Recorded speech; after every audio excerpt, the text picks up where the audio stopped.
All right, next up, we've got Pasolini's fifth film, and I already alluded to it. This is a very allegorical film. This is maybe the first of his big allegorical films that seem to be a little nonsensical at first as you're watching through it, but I think there is a lot of meaning and symbolism that Pasolini has straight in his mind. We'll see if we can get to the bottom of it as we discuss Hawks and Sparrows, or in Italian, Uccellacci e Uccellini, which is 1,000 times better, and I will only call it that from now on. It lets you know what you're getting right from the title, and it's way better than Hawks and Sparrows. 1966, this came out, starring Toto, who was a whole character, like a huge thing in the 60s.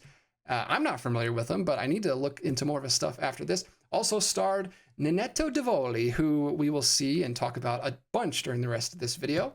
The synopsis is this. This whimsical yet biting political allegory follows a father and son as they walk through the countryside, encountering a talking crow who discusses philosophy and politics with them.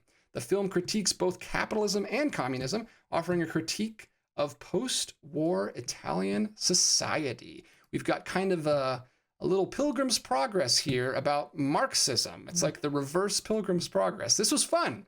I'm going to turn it over to Connor, get his reaction first, because he had a lot to say about this one after he watched it, and I can't wait to hear about it.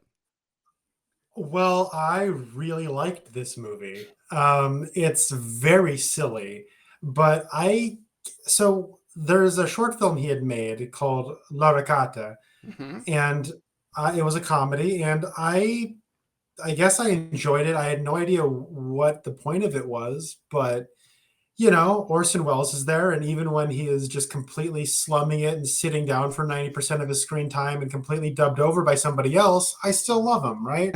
He's Orson Welles. But this felt like that tone, but I was able to see what the point of it was. And so I think because of that, I was definitely able to go with it on its goofy, and that almost felt like the point was these little detours that it takes. And I don't know, like I felt like I thought that this was the movie. I don't know if you guys have seen the Saragossa manuscript, but that movie is also a movie that's told in two halves, and the second half of that is really concerned with the stories within stories within stories within stories. And I was thinking, like, is this the movie that inspired that movie? But that movie came out the year before this movie, so maybe there was just something in the water, so to speak. That movie's also concerned with a person happening upon all these other little adventures. So what I get out of this is, like you say, it's very allegorical. And a lot of the first half is about the titular Hawks and Sparrows parable, which the talking crow does, recite. And it is dramatized by the two actors playing the father and son.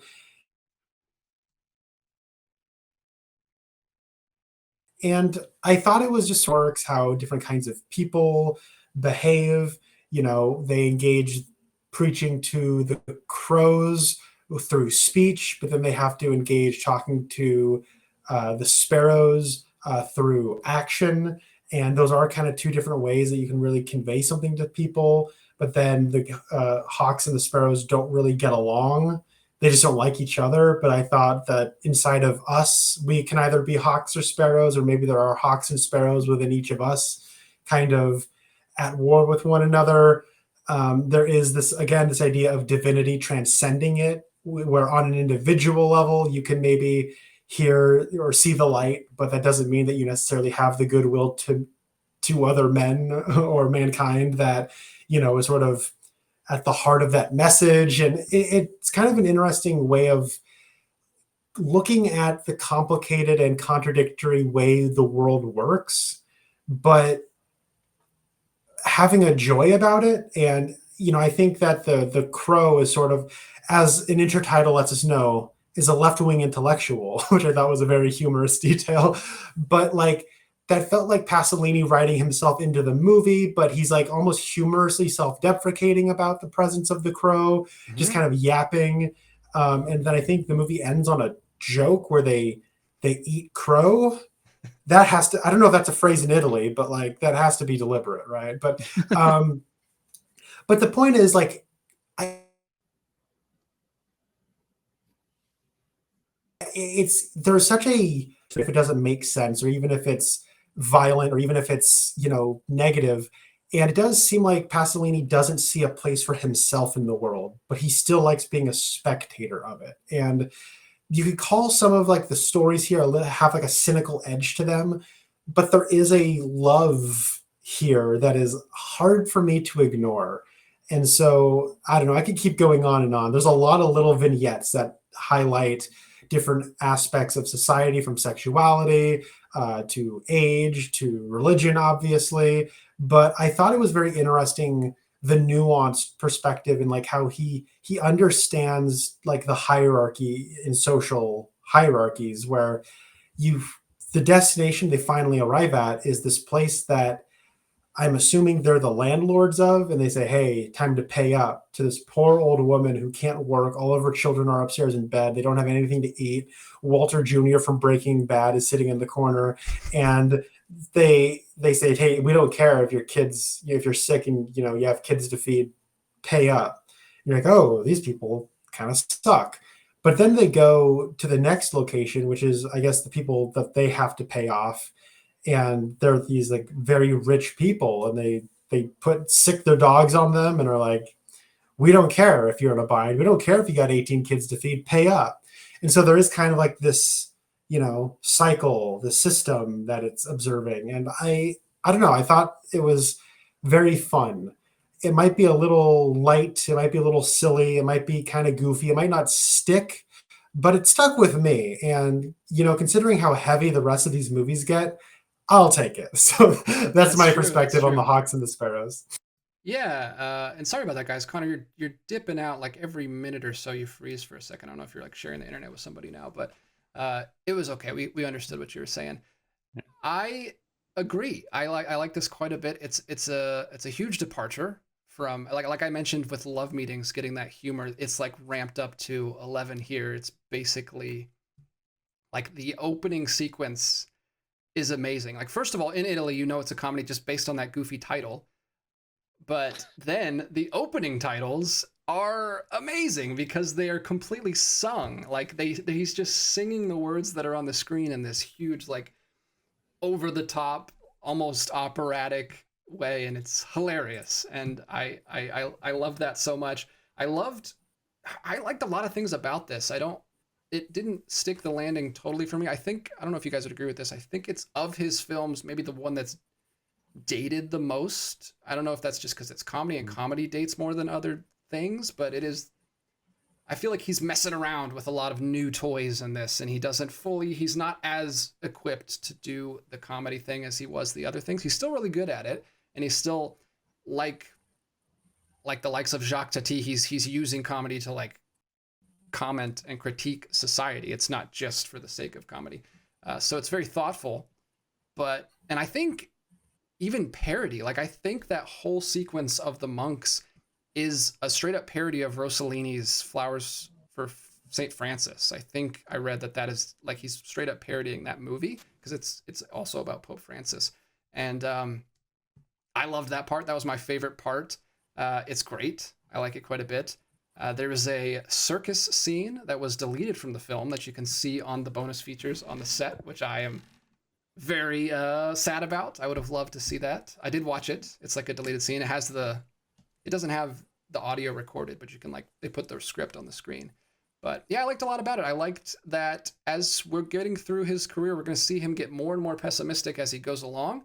And as that happens, he starts critiquing everybody, even himself. Like you said, he's very self-deprecating in this, and he is the crow who is preaching at them the whole movie, and nobody listens to him. And he's not just critiquing himself, but he's critiquing all philosophers who just spout off all of this philosophy to people and tell them how they can live their lives, and they don't care because they're poor and they're trying to survive and they don't want to listen to you, and they eventually just kill him at the end.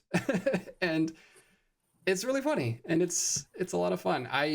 Another one that I feel like I was a little tired when I watched, and I feel like I would have a better second viewing of this one, but I did enjoy it for what it was, and I can't wait to watch it again. Glad you guys had a good experience. I was a little lost during this one. Probably watched it too late at night was part of the problem. But I appreciated, to me, what you're saying about this self-deprecation and stuff. Like, he as the crow is this annoying little preachy yapping thing that, like this Marxist crow, which is sort of what was driving a lot of his filmmaking and the first few times, like especially the Akatone Mamaroma stuff, which is actually set in these communities and trying to like shine a light on these things, and his interpretation of scripture and Gospel according to Matthew. And then I feel like here and then in the films after this, he's less like on the nose, maybe. He starts using myth and legend and allegory, and later on like like great texts like Canterbury Tales and stuff like that to make more commentary. And I feel like he almost came to some sort of self-realization of like, maybe this is too much. Maybe I'm approaching things in the wrong direction. Let me try something new. So that's what this film really was to me too. Yeah. And I liked that it sort of ended at the airport and it had mechanical birds. It was showing like this sort of history of flight in a way. I don't know. It was cute. Very, very Buñuel. If you've seen Simon of the Desert, this is like a companion piece to Simon of the Desert. It even also ends with an airplane flying. It's great. Everybody watch Simon of the Desert. We should talk briefly about the casting. Toto, this was crazy. This is like if the biggest comedian, like popular comedian that everybody knew, did like a really art house film with a super political guy, and works perfectly in it. Like, he doesn't upstage Pasolini at all. He's just letting Pasolini do what he wants to do, and he's along for the ride. We've also got Nenetto Davoli, who was one of Pasolini's favorite actors. He actually met him on the set of La Ricotta, which you just mentioned, Connor. He was just like off to the side watching the filming, and he just went over and grabbed him, like Pasolini always does. He picks people for their faces. He doesn't care if they can act. He doesn't care if they have any experience at all. He picks people for their faces. And I think one of his heroes was Caravaggio, who was like the big Renaissance painter who was known for putting normal people in these sacred religious paintings, and he got a lot of flack for it. And Pasolini does the exact same thing with his work. He really likes close-ups on these really interesting faces, and not always beautiful faces, not faces that you would normally see in movies, but interesting faces that he can really get lost in. And we the viewers get lost in them, and it's really interesting to see that. And that was another big revelation during this viewing that I learned while reading up on this, is he liked neorealism a lot, but he despised naturalism. He did not like film. He never wanted you to experience forgetting that you're watching a film. He didn't like using real actors because he didn't want it to feel so natural that you didn't realize you were watching actors. He chooses normal people so that you always know they're acting and you can feel.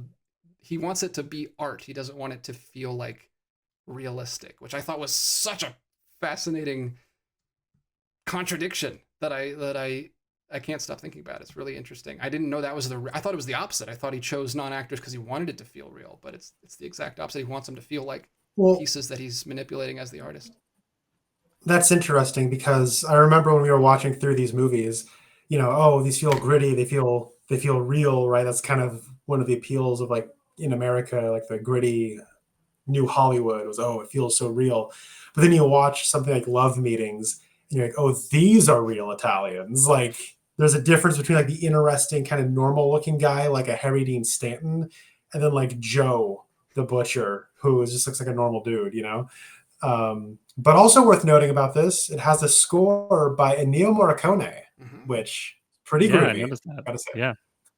And maybe you're right, DJ. Maybe like the comedy sensibilities are a little dated. I think I just have a thing for like the 60s aesthetic and there's a lot of, I think, like European sensibilities in the 60s bleeding over into American stuff in the 60s as well. Like stuff like James Bond was big over here as well.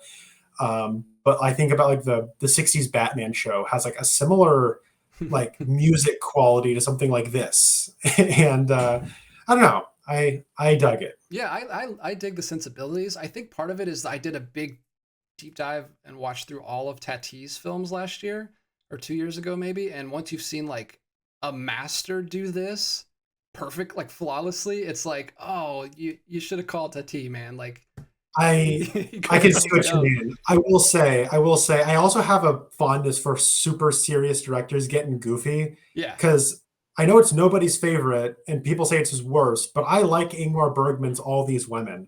Yeah. I'm sorry, everybody. I do like that movie. And that's widely regarded as his least movie, which is crazy to me because, like, the dude made The Serpent's Egg. What? But whatever. That's a different video. But yeah, I agree that this is a fun in a marathon. This watch is great. It's a nice little aside.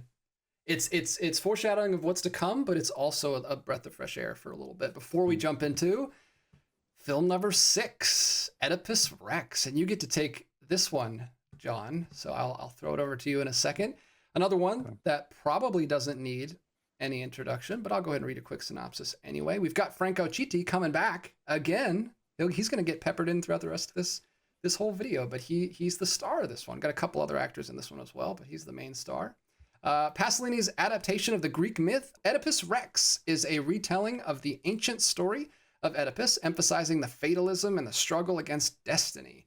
The film blends mythological themes with Pasolini's own political and philosophical views, exploring the tension between fate and free will. So very similar to Gospel According to Matthew, he's taking this mythic story and telling it through his own lens. And I found this one fascinating too, but I'll give John the floor.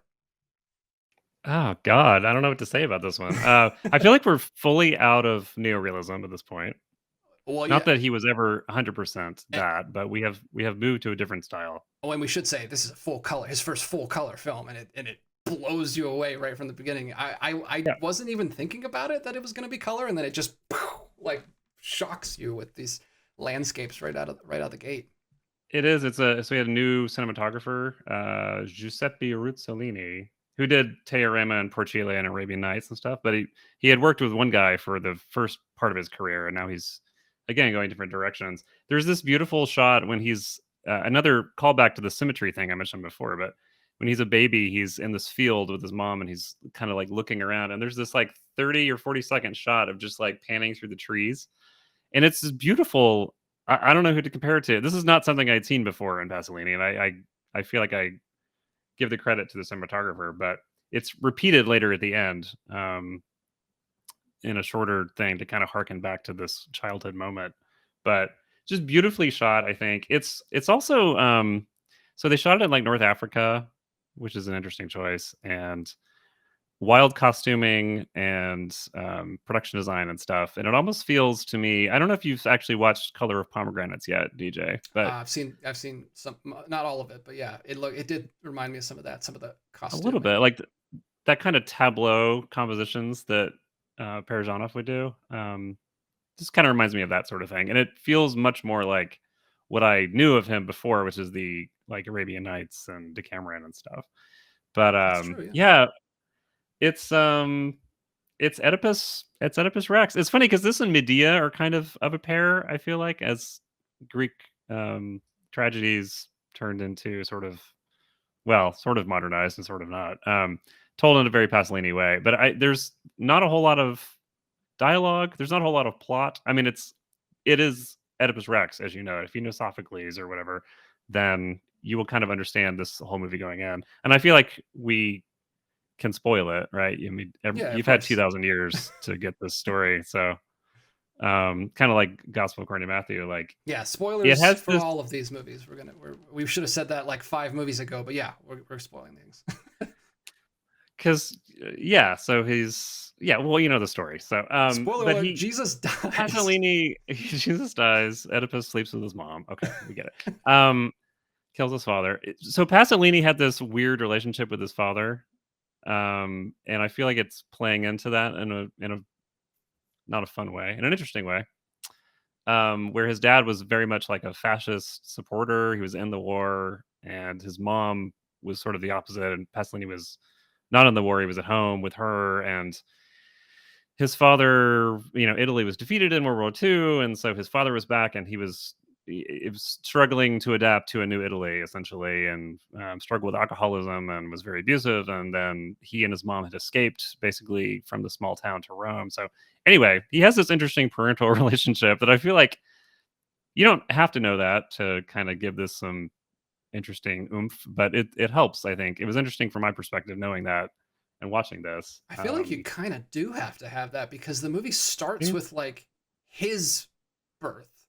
Like it's Pasolini in the beginning. It's like him in the war in Italy, and then it's really weird. Well, that's true. Then we jump to Oedipus Rex in like this fantasy mythical land, and then at the end we come back, but it's not Pasolini, it's Oedipus in the future. It's crazy. It's the structure of this one's bananas. Yeah, I was curious what you guys thought about that. You're right. He actually is like wearing a fascist like uniform at the beginning too. So clearly is drawing on recent events. Yeah, his dad, and his relationship with his mom. He loves his mom. He has a lot of issues with his dad, and it really like establishes all of his stuff, his baggage going forward. I feel like this is very therapeutic for him, probably. I think maybe.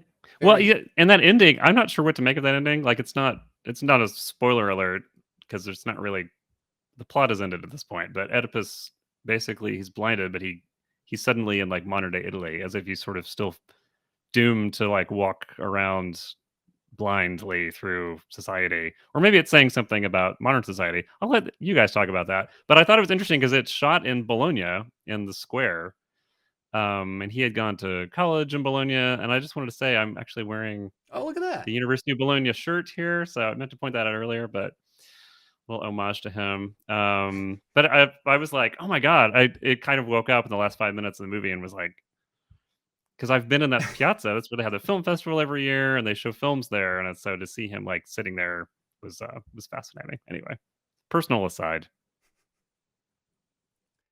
Cool. Go ahead, Connor. I'll let you go next. Yeah, I will say I too don't know what to make of the ending, and that might be something that comes to me on repeat viewings. It was a weird thing when it had started. I thought, oh, is this like a contemporary telling of Oedipus Rex? And then when it does sort of become walking into the mountains, and then we're in period 2,000 years ago, Greece, wherever it's supposed to take place. But it's like on Mars, man. It's like he's pulling from so many different cultures. He pulls from like South America and Africa. I think you said he shoots in Morocco and everything.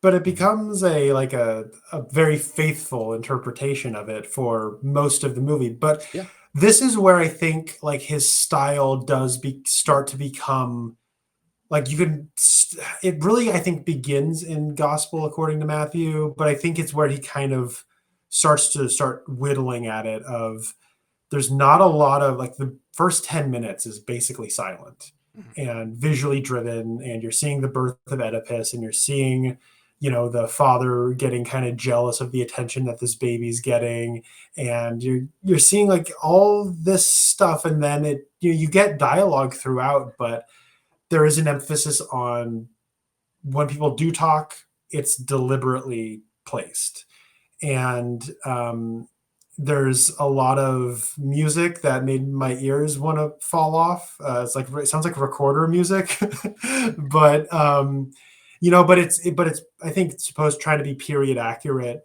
and it does, I think, lend to the tone he's going for, which is this impending doom, and it does, I think, technically speaking, really come together to, I think, convey first and foremost the tone is very strong. The lensing choices here in particular were really striking to me. Choices in costume, like the helmet he wears throughout, is pretty cool, with like the little flap in the front that he puts up. The movie, actually, I felt like this had the biggest influence on that I've seen is Walkabout. I'd be curious to know if Nicholas Roeg was because there's like editing choices and lens choices, and the colors look a lot like the Outback and Walkabout.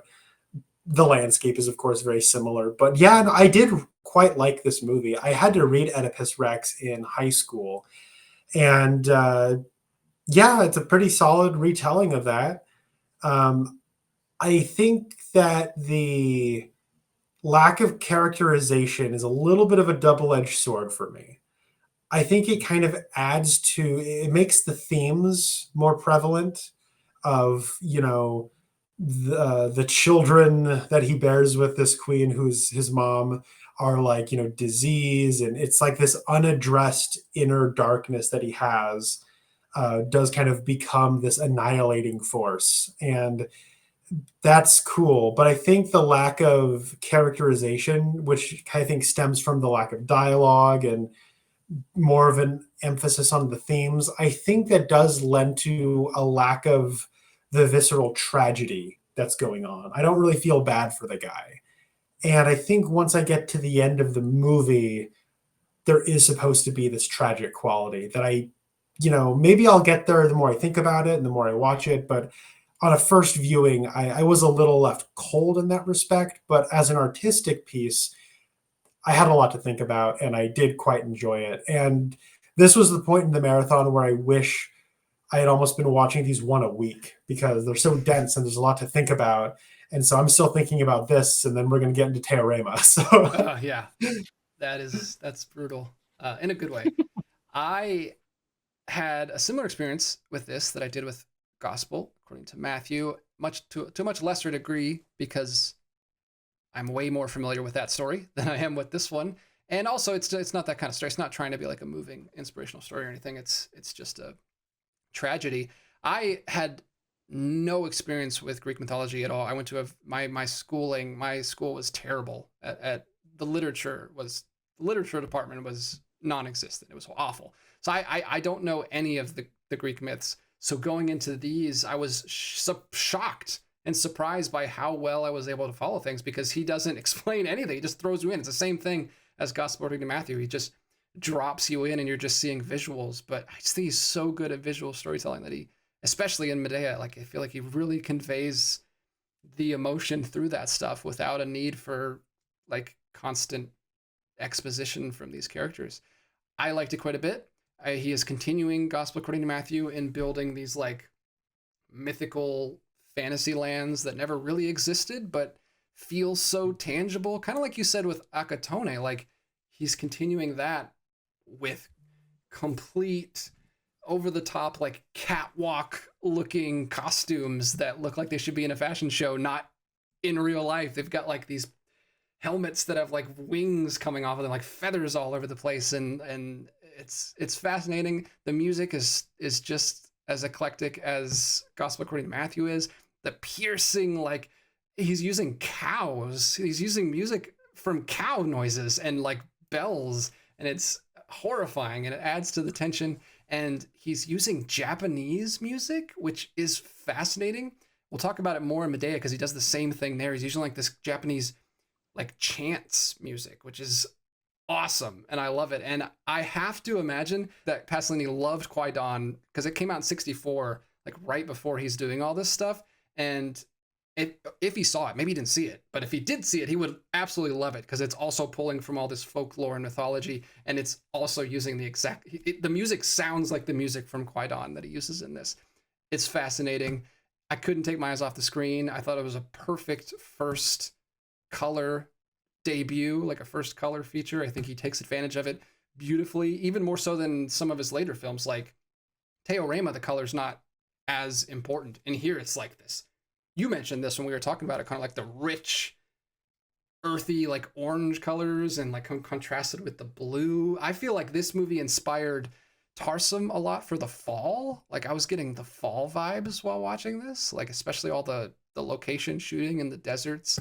We're going to get a lot of deserts from here on out. Pasolini loved the deserts. I mean, he keeps going back to the desert, and I don't think we're going to get away from it the rest of this thing. I think we're going to keep coming back to it. But yeah, I had a great time with this one. As a complete outsider who didn't even know the story, I thought it was great. I think you told me a little bit, Connor, that he restructures it so it's happening in real time instead of like being told as a story?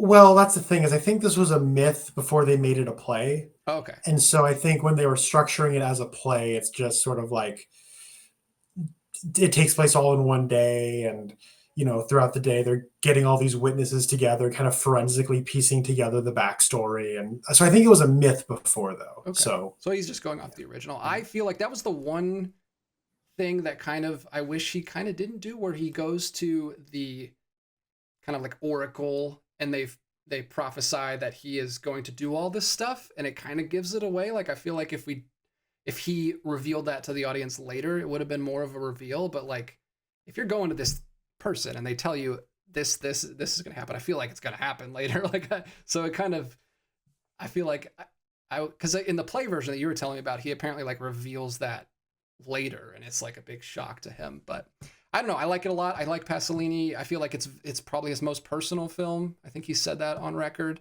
I feel like he felt kind of like he a little bit of a victim of circumstance, with the way his dad was a terrible person by his own account. And I feel like the sympathy was there because of that, like the sympathy that you weren't getting, Connor. I feel like Pasolini feels for this guy because he's also a character who has done like horrible things, but through no fault of his own. Like he's innocent, and I feel like Pasolini really pushes his innocence in this version because he probably felt similar. But I liked it a lot. It was cool. The location shooting, I think, is interesting. You kind of mentioned that we're seeing a lot of desert and stuff, but like, yeah, it started with St. Matthew, Gospel according to Matthew, where he doesn't shoot in Palestine. He shoots in Italy, and it's not obviously Italy, but it's not Palestine either. Like, I think we can kind of see it. And then you have this where it's not Greece, but it's sort of called Greece, but it's clearly Morocco or wherever it was shooting.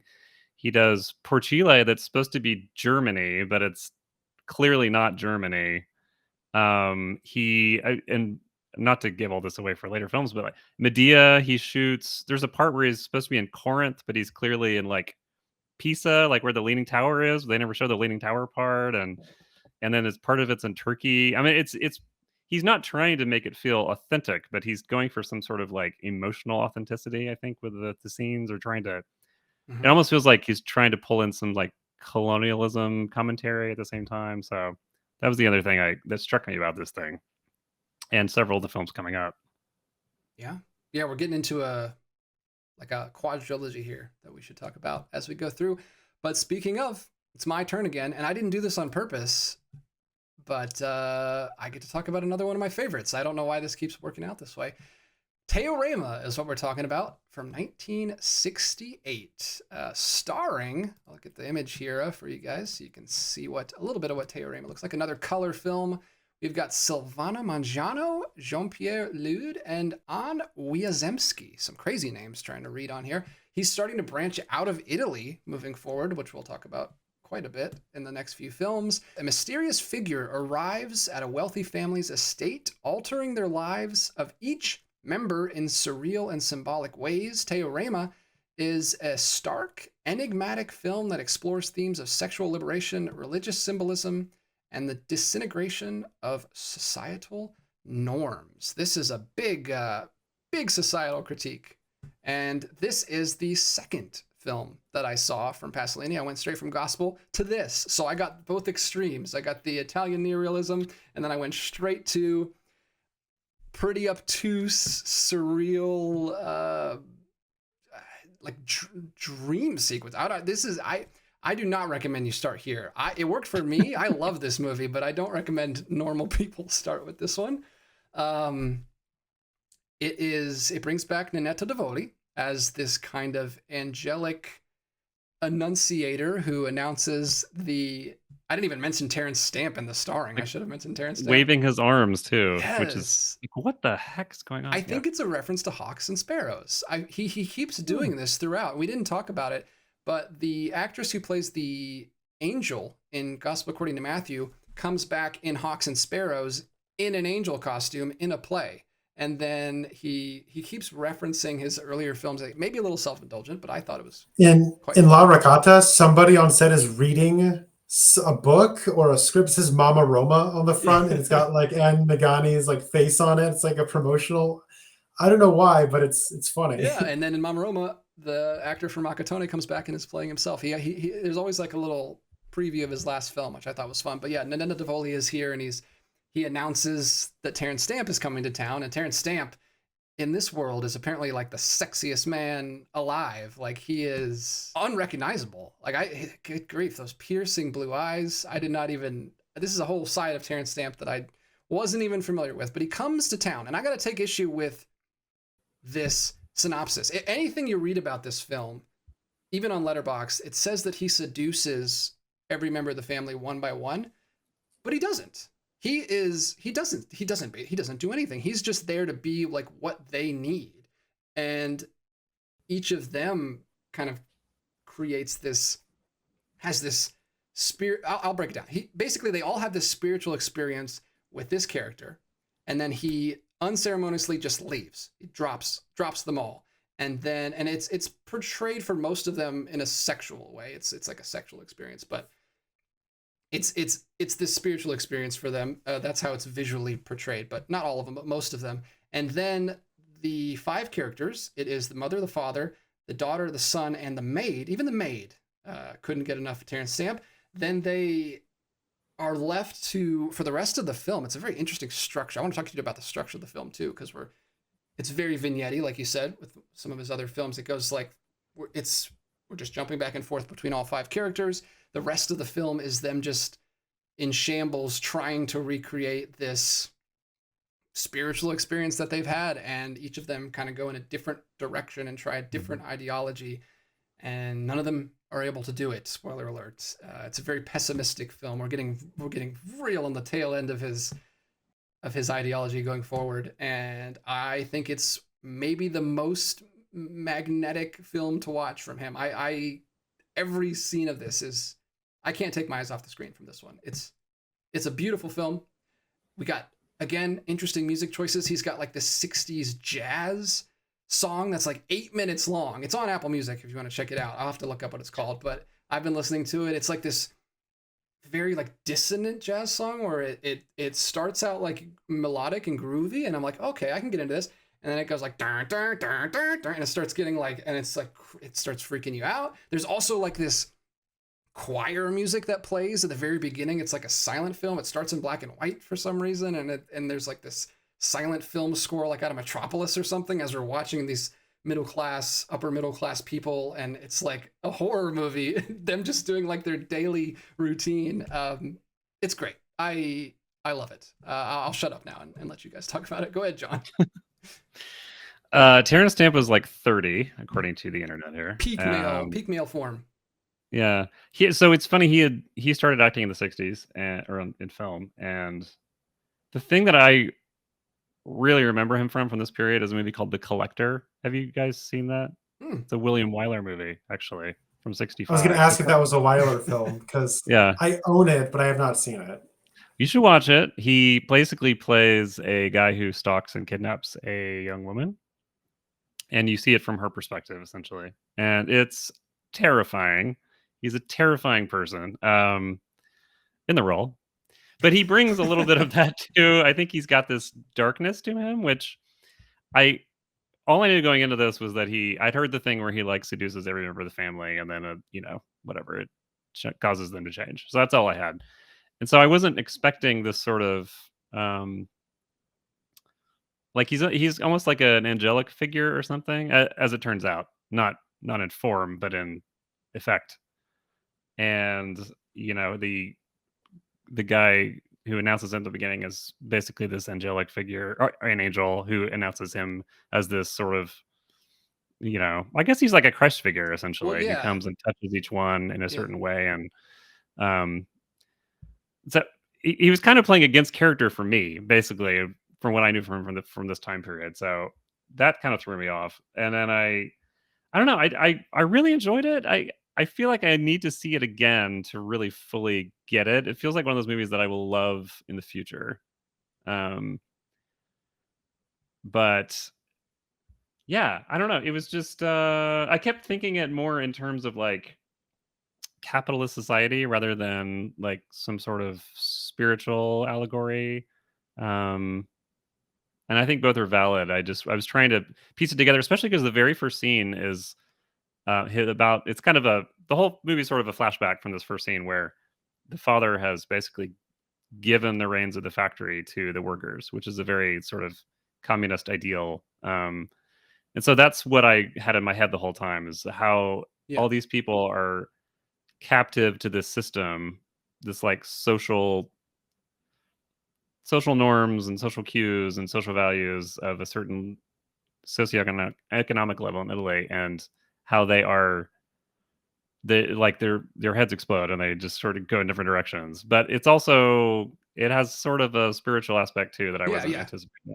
So It's totally anyway, both. And sorry, that's my bad. I left out like the crux of the movie when I talked about it. But yeah, he's calling his attention to how spiritually dead yeah, the upper middle class is, the bourgeoisie, as he was constantly critiquing, and like they're just conformist, nothing. There's nothing to them, and they have nothing. But yeah, sorry about that. I'm sure Connor will talk about it though, so I'll pass it off to him. yeah. Well, I was gonna say my letterbox review is just like this is Pasolini's Touched by an Angel because it's like what all the crazy stuff that can happen in Pasolini's view when you're actually visited by something that gives you this life-changing experience. Anyway, Yeah, I loved this movie. In fact, I think this might be my favorite. It's between this and Mama Roma for me. And I remember when I was starting this off, I kind of was I was approaching these movies. I was approaching these movies from a perspective of like, look, I understand that this man was, you know, a public intellectual. He was very much interested by post-war, and I guess the history of Italian identity and all these things that I just do not personally have a history with. And so I'm absolutely willing to learn and be educated. But I also am just going to understand there's a lot here that is probably just going to go over my head and I can't appreciate because I wasn't alive in this time. And I don't have like the cultural context for. But what I really liked about this movie, and I think what maybe makes me a little less warm on the next two, is I think that kind of for me anyways, the sort of key to decoding what the idea here is comes to you at the beginning. And I think kind of the broad like the critique here I think does kind of cross cultural barriers where it's the idea of the bourgeois and the proletariat and like you know consumerism, and these are kind of like the big things here. Yeah, we have that in America, right? So um, so what it gets off though is like when the factory owner gives away his factory, one of the reporters asks the question, well, what will it be like when everybody's a member of the bourgeois, right? Like what how bourgeoisie, like what was that going to be like? And that was like, oh, interesting. I'm going to be watching this on a supercomputer screen. And then when I'm done, I'm going to go sit on a toilet and for an hour try to write a review of this on a supercomputer that's in my pocket on an app. Like on some level, we are all kind of part of the bourgeoisie. You know, like if you like in America, there's a certain like level, like a quality of life that a majority of people enjoy, even if they are like economically in severe debt or whatever. And so I was kind of thinking about that throughout. And what I kind of got out of this movie is just like you can apply it to like the bourgeoisie and like you know the wealthy, but I think it kind of extends beyond that to be kind of a kind of a chilling observation on just human behavior, where they just like this bourgeois family just consumes, Hmm. and then uh, the Terrence Stamp character doesn't seduce them. He just sort of becomes another thing for them to consume. And then once he's gone and they don't have any more Terrence Stamp to consume, they feel an emptiness and they just keep trying to refill it with more stuff, whether it's being a bad artist, or whether it's seducing more college age students, or whether it's, getting rid of your factory, like, trying to chase a different lifestyle, like, or just going catatonic. Like, it's, they don't know how to respond to not having more of this stuff. And it's like, we have this idea of achieving some kind of emotional fulfillment. And I think in our society, it's kind of tied to having a lot of money, because that way you can pay for any kind of thing you need. And I think what Pasolini's saying here is that those are not only two different things, but like that excessive wealth is going to lead to a lack of connection and emotional fulfillment, because once you consume the thing that fulfills you, it's going to be gone, and then you're not going to have it anymore. And I love the way he shoots this house. It's so big and opulent and empty. It's like, it's really good stuff. And I only watched it once, and I really want to see it again, but I did get a lot out of this that you can definitely apply to like a Marxist, view of it. But I think it does, there's a broader critique going on here as well, just about human nature, at least under a very consumerist lens. And I thought that was seated right at the beginning, and I thought this was great. And that Terrence Stamp is one dashing fellow wearing a lot of tight pants. Yes. I forgot to mention another key star of the film, Terrence Stamp, and also Terrence Stamp's crotch. Lots of close-up crotch shots the entire time. No, I love this movie. I agree, Connor. It does watch so well on a second viewing, because you know what to expect, and I think it's amazing. And you don't have to be a Marxist to be anti-consumerist or just to critique consumerism. That's what I love about Pasolini, is he critiques everybody. So you don't have to agree with his politics or anything to enjoy his art. And I also love how critical he is in this movie, because he's throwing everyone under the bus. Like, each of the family members takes a different path to try to have that experience again. Like, you have the maid who goes back and tries to find it through religion. And then you have the son who tries to find it through art. You have the mom who tries to find it through sex and recreating that experience. And you have the daughter who goes catatonic. I don't know exactly what they're doing with her. She's a photographer. She's looking back at the photos like she's trying to live in the past, like through memory, maybe. I can't really get a read on what ideology he's critiquing there. But then we also have the father who's trying to go with like an ascetic worldview and give up everything he has, like the rich young ruler in the Gospel according to Matthew, which we maybe the daughter's a conformist and she has nothing to conform to, so she does just go catatonic. Like, that's true. Maybe she's overwhelmed by the options, and she just Well, and it makes sense that the young woman would be in that role, because I know that's an experience that a lot of young women have, especially in like traditional societies where you're just raised to have kids and then take care of the kids, and you don't ever get to find out who you really are. And she doesn't really have it yet.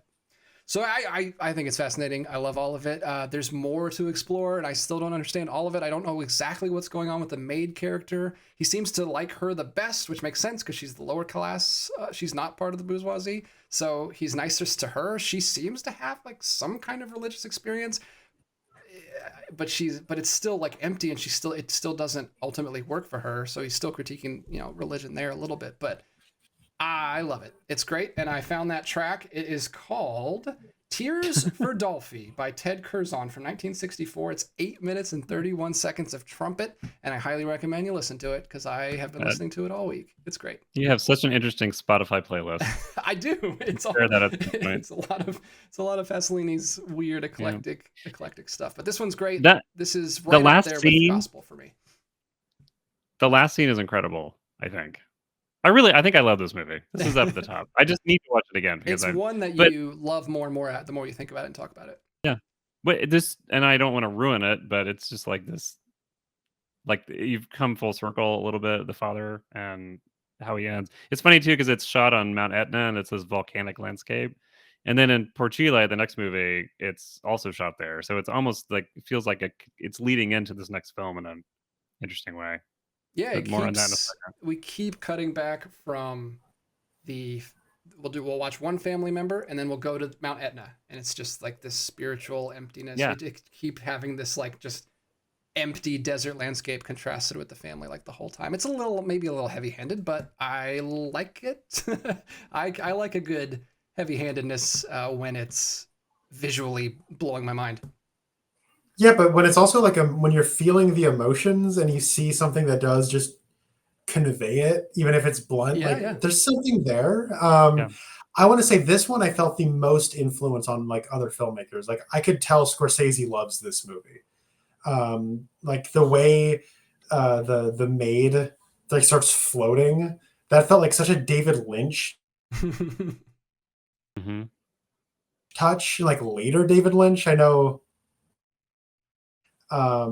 like in like Twin Peaks. I know he loved Fellini, but like this, and the thing that I was really taking aware of, especially in this later '60s era of Pasolini's work, is I get the feeling Yorgos Lanthimos really liked these movies. I don't know how you guys felt about that, but I or haven't if you seen guys saw enough. that.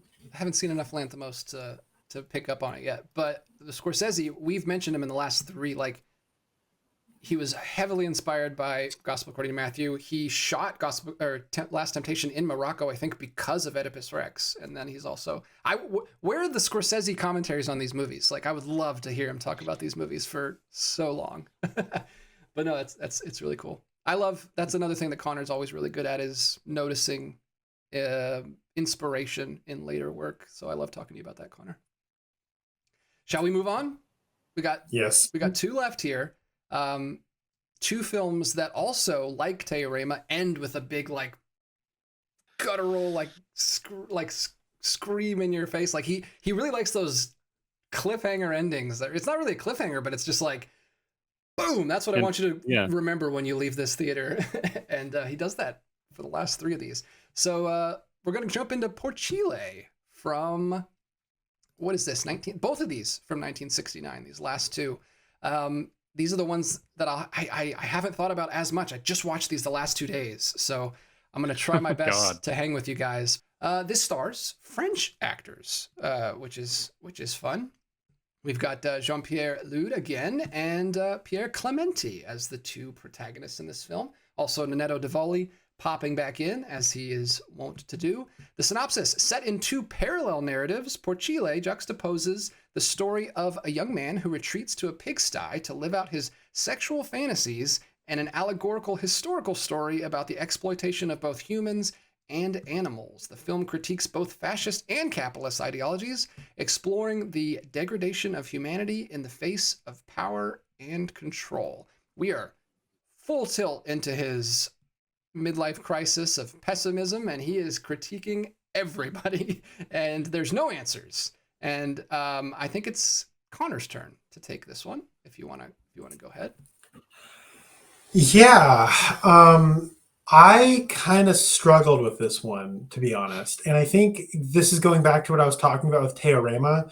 This doesn't have that opening scene that Teorema had to kind of give me a little bit of a key to decode what I'm looking at. It is, I think, pretty obtuse. And that's not necessarily a bad thing.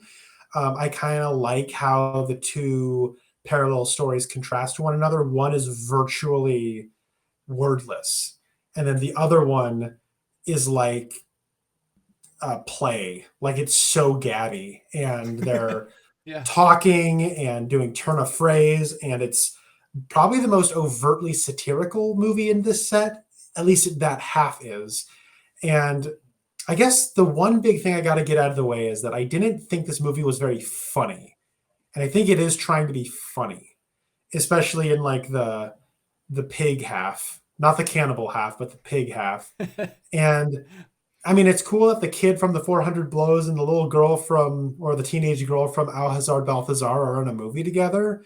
That's pretty cool. He got French actors to play Germans, but they're speaking Italian in Italy.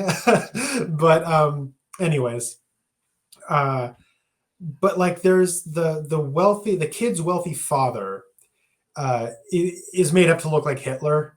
Like he has the hair and like the mustache, and his what's his assistant's name, like, or like his rival is Herr Hitze, and they keep saying that name over and over and over and over again. And I'm thinking, is it because it sounds like Herr Hitler, or Hail Hitler. And so it's like, it's kind of funny if we keep, do you get it? He looks like Hitler. I'm like, got it, cool. And I think my issue is, again, being ignorant.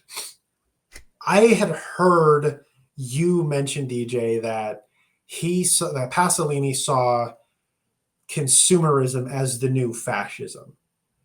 Hmm. And if you don't know that, I don't think you're going to understand what half of this movie means. And maybe you'll pick it up. Maybe my brain was a little fried on thinking about, 6 other movies that I'd seen, in the 6 previous days before this one, or 7.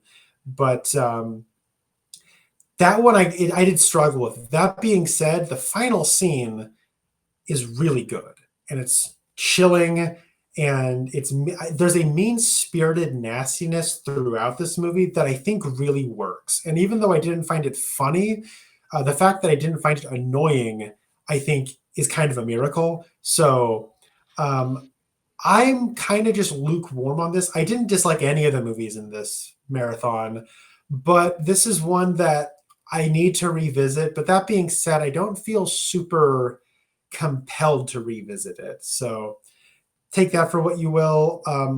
I read a friend of mine's review of this, and it did make me realize that there was more going on here in the allegory than I was getting while I was watching it. So I'll let you guys maybe dig more into this.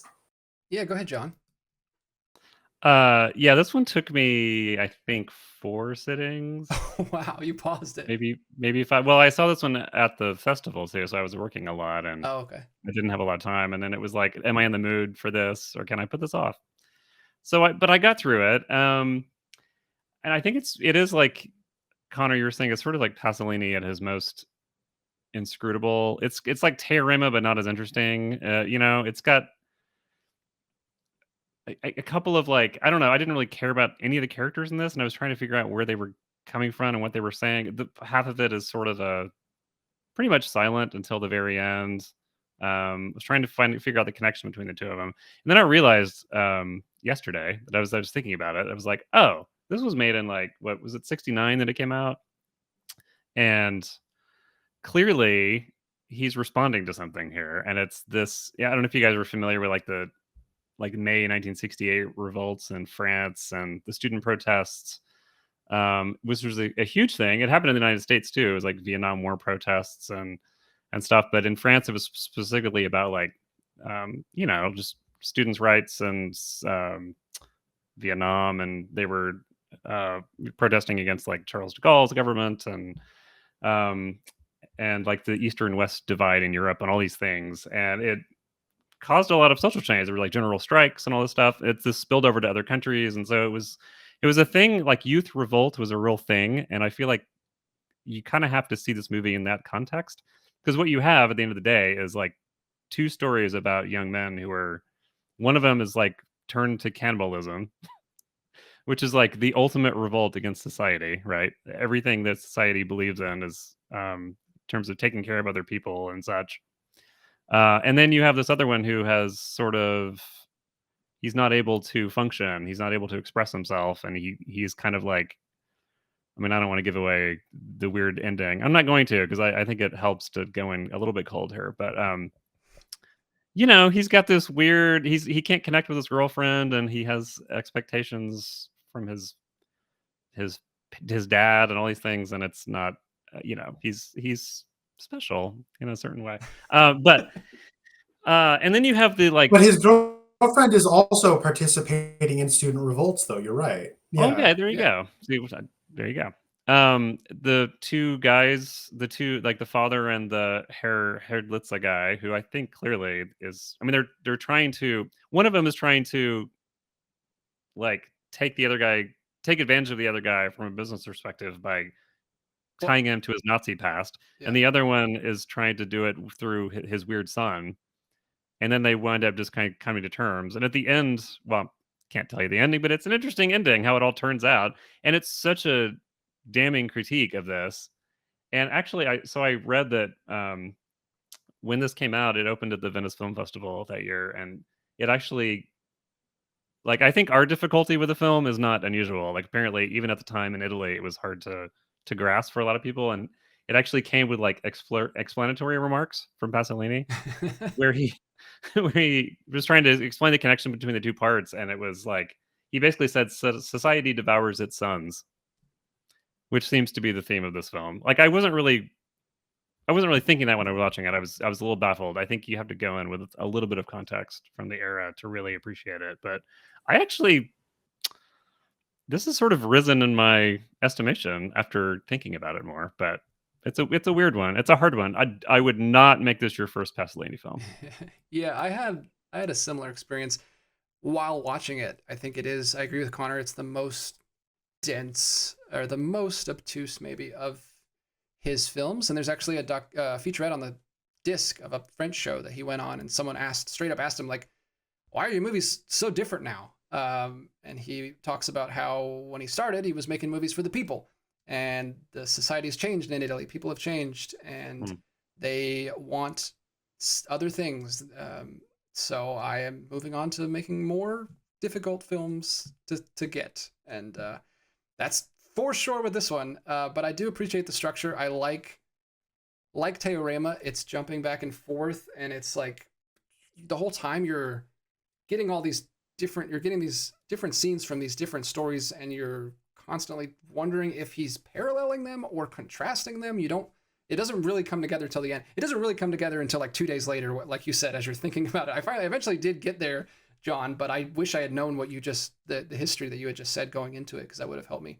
It would probably help on a second viewing better. But yeah, we are getting like these two revolts. This is where I think he's getting self-critical. I think it's moving on from the Hawks and the Sparrows, where he has been this angry rebel his whole career, and then this happens, and then he realizes that it's not. Again, he's really pessimistic, and he's getting to the point where he thinks nothing will work, and we're going to get to the full like culmination of that in Medea with the next film. But he shows a young kid revolting against an industrialist post World War II society, and then he also shows a younger guy revolting against this traditional old fashioned society, and they both get eaten by, and they both get consumed in the end, like you said. And it is, Yeah. there's so much going on with cannibalism in both stories, and I can't fully. This is one that I had the opposite of you. I actually want to watch it again because there's I feel like there's so much stuff, and maybe I give Pasolini too much credit, but I feel like he knows what everything means, and I feel like it's a puzzle. I like his films I are don't like think puzzles that I want I to don't think you're figure out. giving him too much credit. Like I think it's he totally has an intention behind everything. I think kind of the John and I were talking a little bit about this the other day, and I had made the observation where it's like you don't do that with a pig, you do that with a human, and you don't eat humans, you eat pigs. And that's kind of the way the two kind of mirror one another. I don't know what that means, why that particular kind of yin yang dynamic, but that's something I did notice. And I will say, as a audience critique, I think it's a clever use of the term fascist pigs, and I think that he finds Yeah. an interesting observation. He probably realized that, and oh, and then I'm trying not to spoil it, but But it's he's so nuanced. Like he's so thoughtful. That's what I love about Pasolini. He's thoughtful with everything. And nothing ever feels like. I know you maybe had that a little bit with this one, Connor, but I feel like he never takes the easy way out and does the easy metaphor. I don't know. He's always got layers to everything, which I really appreciate. And something crazy that I learned from this booklet. We haven't talked about this at all. There's a nice thick booklet in this box set that has an essay on every single film. Did you guys read through these? Don't have it. no, I was a I little underwhelmed. I read through all of them, and they were very short and succinct and brought up a couple of cool things, but I wanted more. I wanted a lot more from this. But one of the things that they mention in the write-up on this film is that he reached out to Jacques Tati to play the Hitler character. Tati never responded. What? He did not reply. He was like, absolutely not. I'm not tarnishing my Monsieur Hulot character with playing a Hitler character. So it was that would have been amazing if Tati had played that guy. Maybe the comedy would have came through a little bit more for you, Connor. I really agree with you that it is supposed to be a very dark comedy. So I'd like to give it a second watch and see if that shines through a little bit more. This is the most shocking, disturbing Pasolini film outside of Salo, probably. Oh, right? This is leading straight to Salo, I feel like. Yeah, it is. It has. I think it's kind of a companion piece in a way. Yeah, when I watched the stone. first couple of these movies, I thought this guy made Salo, and by the time I got to like Oedipus Rex and this, I'm like, yeah, this guy made Salo. Yeah, there's a lot. Like he ramps the violence up. Like there's been some violence throughout his films, but like you're watching a guy literally hack people up and eat them. Some of the stuff we see off screen in this, but yeah, there's a lot of disturbing, very disturbing, shocking stuff in this one. But let's roll on to the last film. We've been at this for 2 hours. We got one more, and then we'll do final thoughts. Got a couple questions for you guys to get the juices flowing. Hopefully you guys aren't falling asleep on me. We'll jump into Medea. We've mentioned it many times throughout this whole piece. I think this is the culmination of his 60s work. It is another famous Greek story, another Greek tragedy, starring Maria Callas. We'll talk about that. I know that blew your mind, John. But we'll read the synopsis. Pasolini's reimagining of the ancient Greek tragedy Medea stars Maria Callas in the titular role. The film explores the tragic story of Medea's betrayal and revenge, blending Pasolini's unique vision with the mythological and cultural tensions of the time, and tackling themes of love, power, and vengeance, as you would have to do while you're adapting this story. I mean, I guess this is, if Porchile leads to Salo, Oedipus Rex goes straight into this one. These are companion pieces as well, also along with Gospel According to Matthew as these big mythic stories that he's telling his own version of. This one was also beautiful. This is that other cinematographer again, who just kills it with these landscape shots and costuming in this, all the same things. It's very much like a kind of a spiritual sequel to Oedipus Rex. Like he's using all that music again. He's using Japanese music again. And again, barely any dialogue, very just people's faces and emotions. And you cast an opera singer, and not only does she not sing, but she barely speaks. She doesn't really have any lines. Pasolini did not follow the rules, man. It's crazy. And we haven't even talked about this the whole time. How did he get, like, was he just the nicest guy, the most likable guy ever? How did he get these people in his movies? I know his producers helped with some of them, but like he has Orson Welles, like he had all these people in his movies, and he started out very, very small, but I like this one a lot, actually. I think I like this one the most of the three of us based on our conversations and our Letterboxd reviews.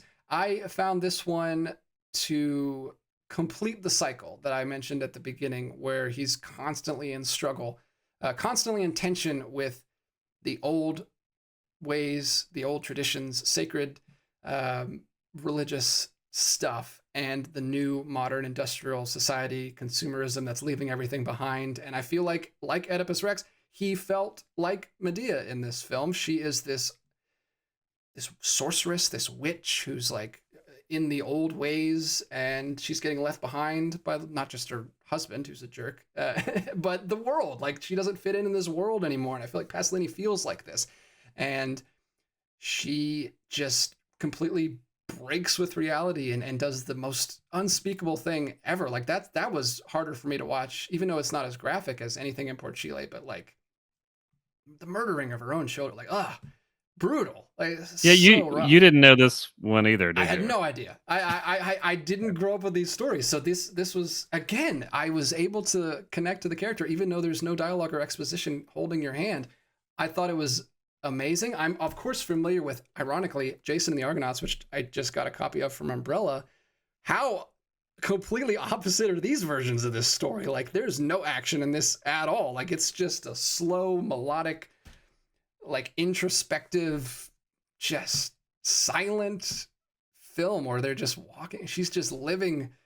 Everything is bottled up, and then she finally explodes at the end, and her, along with Pasolini, just scream to the sky that nothing is possible anymore, which is maybe the most pessimistic ending to any film ever. And I feel like that's what he felt when he was making this. And I don't know, for some reason, these Pasolini always comes through. Maybe it's just because I've read a crap ton of stuff about Pasolini, but he always comes through in these movies in a way that no other director has for me. Like he's always there. Like I feel like it's like a Where's Waldo, where I'm watching the film and it's like, oh, there's Pasolini. Hey, there he is. He's popping up again. Like it's so interesting to watch these.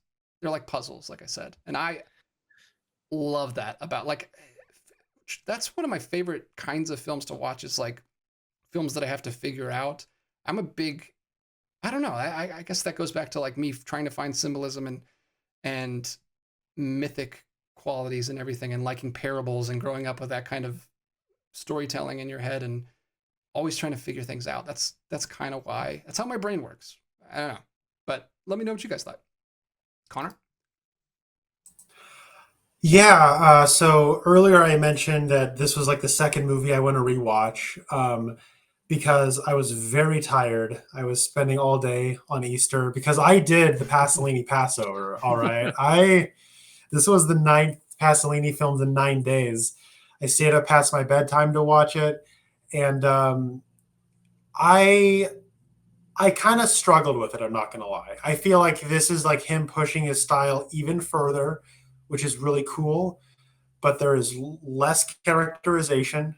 There is or I should say, conventional characterization. There is longer stretches of silence. It is colder than it's ever been, and it's one of those things where I kind of struggled to find the hook. And it eventually just kind of felt like, for me, I'm looking at scenes of people kind of looking around, and then people walking, and then eventually somebody yells, or there's a burst of violence or something. And I'm like, oh, okay, that happened. And then they're sitting on a boat and they're going, like, okay. So I I was very emotionally disconnected from this. So at the end, when she's screaming, I was just kind of like, all right, this is the last scream. Gotcha. So I will say I like the beginning quite a bit. I kind of like this completely demythologized take on Jason and the Argonauts and the Golden Fleece, where like it starts off where there's a centaur, and he's like this very talkative centaur. But then when the little boy grows up, he's not a centaur anymore. And I'm thinking, like, was this little boy's perception of this man who talked to him in the stables, did he see him as part man, part horse? And now that he's older, he can see him as just a dude, you know? Is that what's going on here? And so it does sort of feel like these ideas we have of like Greek mythology and creatures and whatnot, like he is kind of doing the Christopher Nolan thing or Christopher Nolan Batman thing of let's root it more in like what that might have been interpreted as in like the olden times, you know. But yeah, I don't know. I'm not familiar with Jason and the Argonauts, that whole Greek myth. I was not familiar with the story of Medea, and it's really cool that you were able to kind of emotionally connect with her, DJ, because I was wishing I had this kind of thing, because I'm familiar with Oedipus Rex, and so I think that's why I was able to really follow it. There are dogs barking behind me. One second. It's the end of Porchile. Watch out, Connor. Spoiler alert. But I didn't connect with her emotionally, and I didn't connect with anything emotionally. Despite, though, I liked the scale of this film. It seems like he's trying to deliberately kind of keep it gritty and close to the ground. But there's a scale here that I don't think you get in any of his previous movies. And I think he's kind of hiding his power levels a little bit, which is kind of cool and respectable. So, yeah, well, go ahead, John. I'll talk about that in a second. Yeah, I don't think this one's as it's very similar in form to Oedipus, and in the sense that it drops you in and it doesn't explain anything. I think in Gospel according to Matthew is the same way a little bit. Like Mhm. you can watch it without knowing, but it helps to know the story to see how it's unfolding. I'm really shocked that you guys like watched it without knowing what Medea does, because that's like I don't know, baffling. Not baffling, but Well, the it's synopsis on it's such a Letterbox different experience spoils than it. I had probably. Well, I did Okay. get a little bit spoiled by Letterbox because the synopsis Okay. spoils it.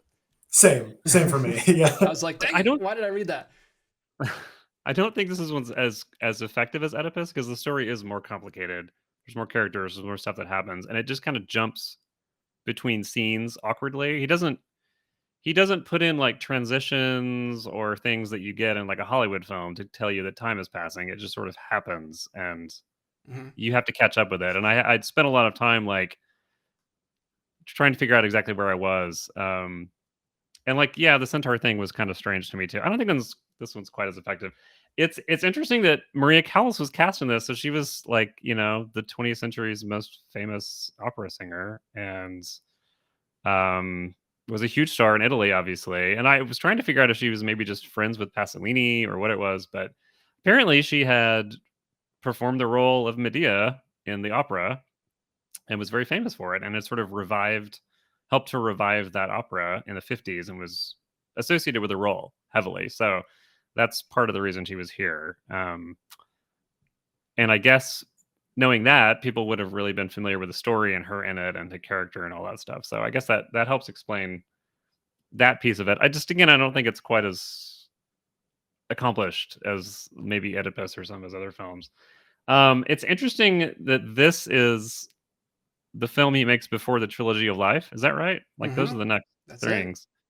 And so he's dealing with these like classic texts, and then moves into these other films that are like great novels and stories and traditions and things that are, we all know these stories, and he's like trying to connect them to modern life and things that we're dealing with, and explore them in new ways. And I don't know, it's like this one's so dark and corrupt and like violent and stuff, and I don't know. I guess it's like he's trying to connect that to what's happening in the real world. I'm always trying to bring this back to like some sort of allegory or metaphor for what was happening in the 60s, maybe, which was like Vietnam and etc. So, yeah, my mind's still going on this one because I just finished it like an hour before we started recording. So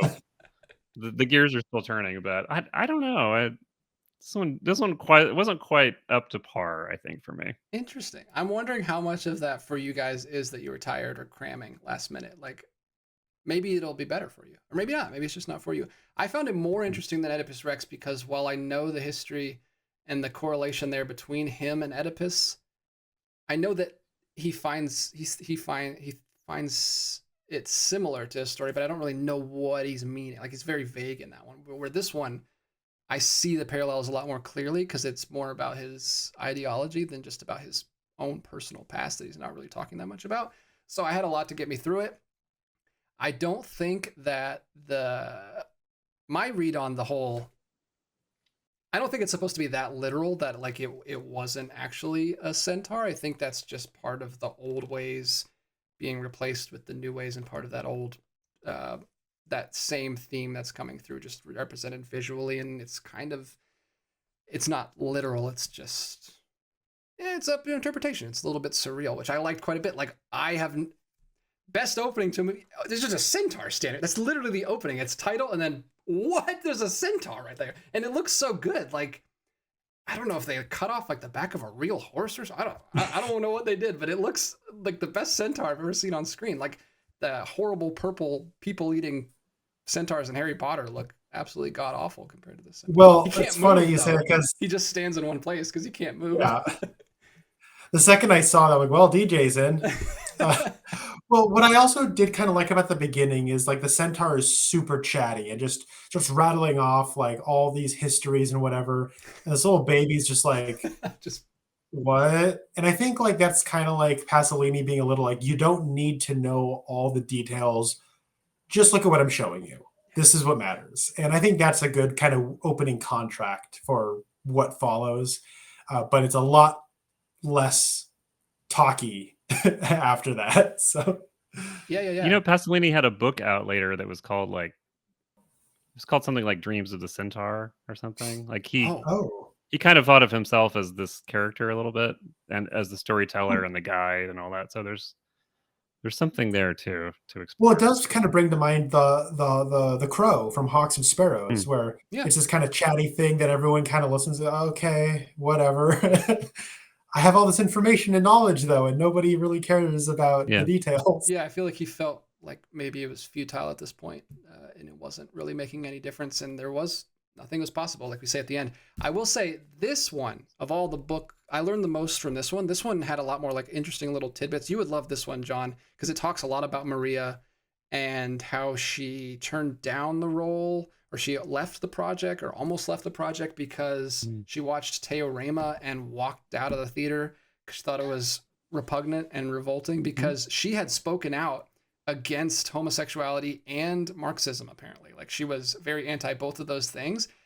And then she met Pasolini and he completely turned around. Like he must be like the most likable guy in the world, because he completely swayed her and she joined the project and gives, I think, maybe up there with Mama Roma for like the best performance in any of his movies. I thought she was amazing in this. And he was so like, she was very self-conscious apparently, like about her nose. And he was like, nonsense. You have a perfect face. You look amazing. And he would shoot like super close-ups that she wasn't comfortable with. He like sketched some illustrations of her in profile. He shoots her in profile like so much in this because he just loves what her face looks like. There's some sketches in here that he did with coffee and sand of her face. Like he's a crazy guy, that Pasolini. Well, watching all these movies, it's like, and knowing, like I said at the beginning, like he was this public figure. To your point, he clearly was able to persuade people in some way. He must have been a nice guy or just really compelling or something, because he was able to, despite being taken to court and being banned and being a social pariah among some people, and having his films not be always as successful and being controversial, he was still making the movies that he wanted to make in Italy in the 60s and beyond. And so, and obviously he had difficulties in his life, but he was like somehow a really important, influential figure. And it's just been cool to like kind of see the arc and how he's able to do all these different things that are very personal. And yet, anyway. Yeah, he seemed to actually practice what he preached. He wasn't just, because everyone hated him. Like everyone hated his work. Like both the right and the left were mad about his work, but everyone liked him, which is going back all the way to Love Meetings, about just people thinking for themselves and not just jumping on an ideology or a tradition that was passed down to them and just putting a blanket statement on everyone. He was just he was just a really likable guy that was actually very thoughtful. And if you talk to him, he could probably, have you admit some things, and there could be a dialogue there instead of just reacting blindly to stuff in his art that might be offensive, but it's there to make you think. And I loved every minute of this marathon. I thought it was super enlightening. I had a great time. I'm really glad we did this. I found it to be incredibly rewarding. I've thought about all of these movies a lot, even the ones I was less keen on. It still was thought provoking. And learning about, like, what I like about, you're right, DJ, is that he speaks through the art so strongly. You're always aware of him. And what I like is he's a very, he has a strong opinion about a lot of things, but he's not like ideologically compromised. Like if he gets new information that debunks what his belief is, he doesn't reject the information. He's not that kind of a guy. He holds these beliefs because he's thought about them. And if I get the feeling he did change over his lifetime. And it was because he lived that experience. I don't know. I think he's a very thoughtful man, and I like how he was so vulnerable and open about who he was through his art. And a lot of him I actually agree with, and it's kind of cathartic to see these feelings that I've had on the screen and like being spoken about, or even if it's not spoken, it's in the action of what you're looking at. And I don't know, I really connected with it, and I don't know, I found this to be a very valuable experience. I did too, absolutely. I think this is the most rewarding marathon I've probably ever done. This might be this is the biggest project we've ever done. Uh, Connor and I used to do a show basically just like this called Criterion Corner, where we would watch a Criterion film and then talk about it like this. And this is basically a mega edition of that show. And like I said, like Connor said, I wish we had more time because I feel like I was really rushing to get those last few films in, and I haven't had as much time to talk about them. But I'm going to continue to think about them. I'm going to continue to rewatch them. I thought, like I said at the beginning of this more than any other director's work that I've watched through, being able to trace the perfect arc. I guess it kind of is an arc because it goes up and then he really starts going downhill at the end here, dipping into utter pessimism. But then I'm fascinated to see if you guys are going to continue, because I'd love to get your thoughts on the Trilogy of Life, because I love those films and they're such a celebration of life and liberation and sexual freedom, like from the free love movement coming off the 60s. And it seems like a big spike, and I don't know the story there, because later on he renounced the films and completely regrets making them because of what consumerism did to sexuality and how it got completely ruined, and it was too good to be true, and it didn't live up to what the ideal that he had in mind.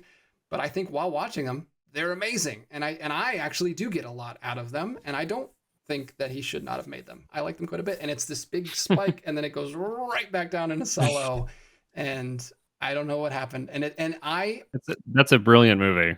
It's brilliant. Yeah, I we'll watch it. Don't know if We'll I'll watch ever, I don't know if I ever will. We'll watch it because, and it's not like for the reason you think. It's not just because like, oh, it's going to be shocking or gross or whatever. But I have fallen in love with Pasolini over this whole journey, and it's been a heartbreaking journey for me, seeing him lose hope and completely get very nihilistic, which I don't have.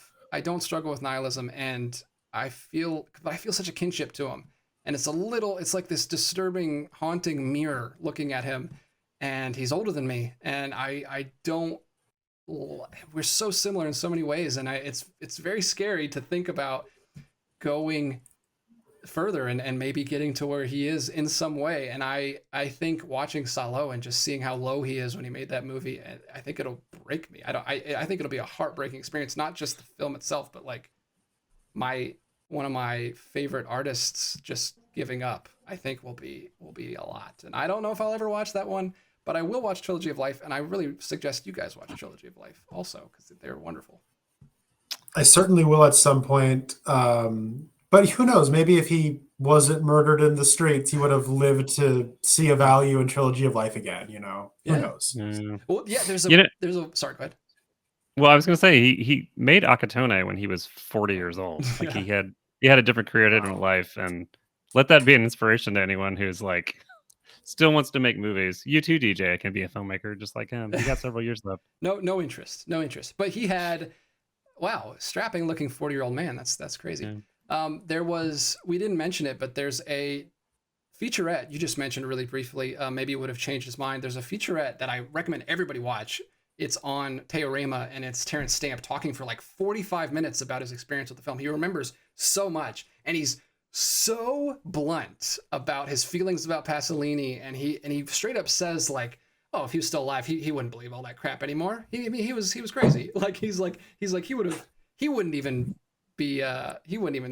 have the same ideas that he had back then. Like he was constantly evolving and changing. So maybe you're right, Connor. Maybe you and Terrence Stamp both agree that he would have moved on. He would have accepted the inevitable consumerism that we are all in now. That's something I do want to talk about, though. I want to talk about what he would think about not just consumerism of today, but specifically the niche that we're in of collecting film ad nauseum every single week. I do a live show every single week about all the hundreds of new things that are coming out every single week. And I think he would have, well, when I first thought of this question, I was like, he would have absolutely despised this. You would have thought it was absolutely repugnant. I think there's some things he would have liked about it, though. I think he was very much anti-consumerism because of the conformity thing and how it took your soul away, and you were spiritually dead, and you had nothing to give artistically, and you were just like everybody else. But having a film collection is some ways it's similar to that, because there's FOMO and everyone's trying to buy the latest thing, and they're creating all these supply and demand issues, so everyone has to grab the same stuff. But another huge thing with collecting physical media is personalization and curating your own collection, and being thoughtful and artistic, and preserving these great works of art that cater to your own personal taste. So I think he would have liked that aspect of it too, but I know he would have had very mixed feelings at the very least. Well, at a certain point, it's about, well, I mean, anything in excess is bad, right? Mm-hmm. I think so. Most things. But XX, I but- mean, that's a different definition of excess for every single person, though. This is excess for most people. But it's to your point. If it's a personal, you're building a little. It's like having books. Like, look at all these books behind me. There's bookshelves all over this house, and having these things around that I'm not going to read is perfectly fine. I think it's, you surround yourself with inspiration, with art, and all of that. I feel like physical media is the same as this stuff. It's doing it for. I mean, like, what is the point of it? Is it just to have the things, or is it to enjoy the art and to be inspired and to become a better person ultimately, to be changed by these things? I think you would appreciate that. Yeah, absolutely. No, yeah, it's a good point. I hadn't really given this thought, but no, those are well considered. He would appreciate the colors, probably. Yeah, once he got into his Technicolor phase. But yeah, that's been something I've been thinking about a lot, because I've been thinking about Pasolini a lot lately, and it'd be interesting to see where he would be in today's world. I feel like he wouldn't like it very much. Let's do some. I'm gonna throw some quick questions at you, and then we'll wrap up with final thoughts. We kind of talked about that, which was one of my questions. Throw out a favorite discovery. I kind of did mine. Mine, I'll go ahead and reiterate, was because I knew a lot about Pasolini and what his films were like, but I really didn't know he's one of these directors that just, the music stood out to me so much this watch through, like the way he was able to pull all these eclectic different cultures into one piece that never felt disjointed, and it always worked in context. He was super thoughtful guy, was able to make that work. He's up there with, like, I think of directors like Wes Anderson and Edgar Wright, like specifically Baby Driver and Wes Anderson's French Dispatch. I listened to both of those soundtracks like a lot, because they're the same way. They're pulling from all these different decades, and they come together as a piece, and they're almost like a companion piece to the film. And I really, really enjoy that. I'm a big music guy, which I didn't always know about myself, but especially as a companion piece to film, I thought it was my biggest, most unique discovery of this. Obviously, I learned a lot from all these films, but that was the standout, like, oh, I wasn't expecting that. I mean, I'm always a sucker for a little stylistic flourish, and having known him for a couple of the Trilogy of Life films and Solo, it was nice to see like seeing in Mama Roma again, that like 4-minute, long takes of this sort of conversation, these symmetrical moments that he drew in, the shot in Oedipus Rex of the pan through the trees and all these things. Like, there was really, he gets talked a lot about being this, like, he's a poet. He was literally a writer of poetry, but he had a poetic sensibility to his films. And when it comes through in moments like that, little moments that you can kind of grasp onto as just formal elements that I think are really effective in the story. That jumped out at me. It was nice to see those. For me, the discovery was actually Franco Chiti. I like it when directors, when I was in high school and, I guess just in school in general, it was a common complaint I'd hear other kids make of, oh, why does Tim Burton always work with Johnny Depp? Why does Christopher Nolan always work with the same actors? And I'm like, who cares? Like, I kind of like that. I like that, Ingmar Bergman kind of has his troupe of actors he works with. And, when you see Franco Chidi show up, it's like coming home. You're like, hey, Franco's in this one. So now whenever I see Franco show up in something else, I'll probably be filled with some happiness, having not just associating him with these movies I like and performances I like, but, with this experience of having watched, these 9 movies in 9 days, I think that was a fun discovery I had. Sweet. Well, he's in the all 3 trilogy of life, so you got more. Yeah. You got more to come. Baby. But my final question: we already talked about what he would think of physical media. We talked about our favorite discoveries, the evolution of him throughout all 9 of these films. We got to get back to that thing we mentioned at the very beginning. What do you recommend as the starting point? We all have very different starting points. We all came to it from a very different place. I know you probably won't recommend the way you started, Connor. So, well, let me hear it. I'll go last on this one, I guess, because I answered the other one. So, John, where do you think is the best place to start? I mean, there's a temptation to say gospel according to Matthew, but I think that one's maybe too. That one feels very unique to me in this lineup, so I don't think it necessarily gives the right impression. I mean, that's the first one I saw, I think, and it didn't really prepare me for the rest of his films. Mm-hmm. Maybe Mama Roma, I would say, just because it's a nice balance between something like Akatone and, I don't know, just some of the stuff he's dealing with later on in the films. It's just it's probably the easiest to digest. And if you like what he's doing there, you could go on to gospel, and I don't know. I mean, they're rich, but I don't know if it's just the experience that I had because I watched them in a certain order, or if they're really like, I wouldn't watch Porchile or Teorema first. I wouldn't watch Oedipus Rex or Medea because I don't think they're necessarily indicative of the rest of his films. Akatone was great, but it was intense. So I'd probably say Mama Roma. Okay, that's a good choice. Connor, what you got? I was also going to say Mama Roma, and I think the reason being is because if you're interested in Pasolini, it's probably because you already have some kind of familiarity with international cinema and maybe even Italian cinema, and you've probably pierced the veil on some of Fellini's movies. And I think that is probably the most Fellini-esque of his movies, but it's distinctly Pasolini. And I think it's a good kind of, it's accessible in a way that something like Akatone might not be. But that being said, if you are not very familiar with international movies, but you like gritty 70s movies like The French Connection or something, I would say check out Akatone first then, because it does kind of have that gritty neo-realist style that's not too dissimilar to something like Taxi Driver or a Paul Schrader movie. So I would maybe say it's one of his first 2.